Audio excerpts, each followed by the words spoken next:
Just in from an interval session. First time I've done intervals in a long time, and they still suck.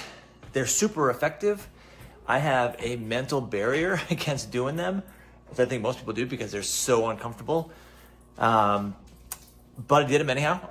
My Whoop told me that I was at a peak today, so I had better do them, or on my calendar. I slept well. No excuse not to do them, but I can certainly attest that, one, doing high intensity interval training is super good. It's great to improve your VO2 max. Your VO2 max is definitely a measure of, as Dr. Peter Attia would say, it is the number one indicator for how long you'll live. It's having basically a big engine. So I'm all for investing in that. But man, they suck. Absolutely suck. So I did 4 intervals of about 4 minutes each on my gravel bike. And what that basically means is finding a space that I can just kind of pick an effort and stick with it for 4 minutes. Basically, that means that power output for the first minute, not so bad. Second minute, uncomfortable. Third minute, really uncomfortable. And the fourth minute, you're just hating life every second of it.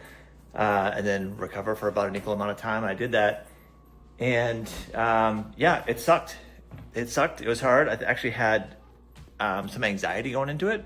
So for those of you that get anxious about doing hard workouts and doing hard things, and your mind is trying to find other things for you to do, I can 100% appreciate that, because it happens to all of us. Even back when I was racing all the time, 9 times out of 10, I would have that same sensation going into hard workouts. And so what I tend to do, or what my body would want me to do, is just default into like, oh, I'm just gonna do some endurance rides. And we're all like that. My coaching clients are like that. Athletes I know are like that. And so it's easy to say, well, I know I'm supposed to do X, Y, Z today, but instead I just went for a long walk. Or instead I just walked the dogs. Or instead I just did an endurance ride. Or instead I just did some yoga, or just some foam rolling or something, when really what's on the calendar and what's best for us on a particular day, maybe to do something really friggin' hard. And so it was on my calendar today, and damn it if I didn't do it. So there was no better feeling than being done with it. So in order for me to do that, to fit that into my day, it's 11 a.m. now. I was out for about not quite 2 hours. Excuse the lighting behind me. Lighting around here sucks, but I was out for about 2 hours. That meant up at 5:15, take care of the dog, do a couple morning chores, but before 6 a.m., I'm on the computer, I'm doing work for a couple of hours, and then get the mind right, just get out the door, start doing it, overcome the mental barriers of putting in that effort. And really the way that I accomplished it is, in my mind, I was like, I wanted to do 3 solid ones, but since it's been such a period of time since I've done them, I wanted to be kind of, I don't want to say cut myself some slack, but in a sense, cut myself some slack. So I wanted the first effort to be around 80%. So if I can do 80% effort, just to kind of get my legs underneath me, get my mind right, get into the discomfort zone a little bit, figure out what what this section of road that I wanted to do it on would be just right for it. And I did that. But thankfully, after starting, the problem was at the first, I didn't have quite enough roadway to do it, so it was actually less than 4 minutes.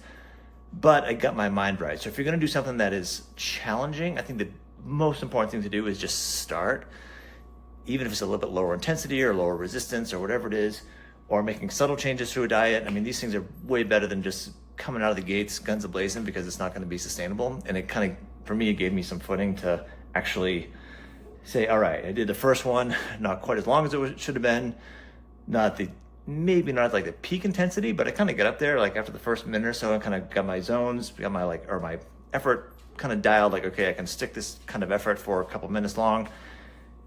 And then those other 3, I had 3 more to do after that, and true to form, they all kind of sucked.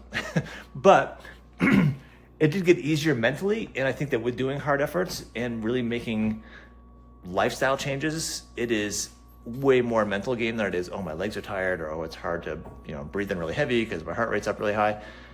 That's a part of it, but by far it is a mental game. So if you can work on your mental game, the rest of it works itself out. Obviously make sure you're doing the right, or I need to make sure I'm like eating well. You know, I know what to eat, I know how to train, and you know, knowing how to do those things is one thing. But if your mind is in the right spot, the rest of it's pretty easy on the scheme of things. So the day is young, and so is Eddie. So that means gonna burn some of his energy. Gotta hit the grocery store. Gotta do all sorts of other adulting stuff. I got a lot of work to do. Got some coaching calls this afternoon. But it's another vlog. It's another day in the life of trying to keep it real behind the scenes. I'm tired. My goal for tomorrow, actually, I may do kind of a rest day tomorrow. Tomorrow's Friday, and Saturday, pre-ride this Fondo course that I'm in no small part training for, and that'll be a 4-hour ride. But I want to go into it fresh-ish, like a little bit more rest. And the goal would be to kind of put a little bit more effort than I have the past few times I've done that, ridden that route, and kind of see what's out there, see if I can push it a little bit, because then I have a couple of days off because we're camping. So that's it. That's behind the scenes, trying to practice what I preach. I'm a strength and conditioning specialist, performance coach, occupational therapist, health coach, lifelong athlete, middle-aged athlete here at 52 years old, trying to keep it real. So trying to practice what I preach. If you have questions about how to be active and fit, and certainly if you have questions about how to overcome the mental barriers of putting in hard effort and making changes, I love talking about that stuff. I love trying to like crack the code, if you will. So drop me a message if you have any questions, and we'll talk about it.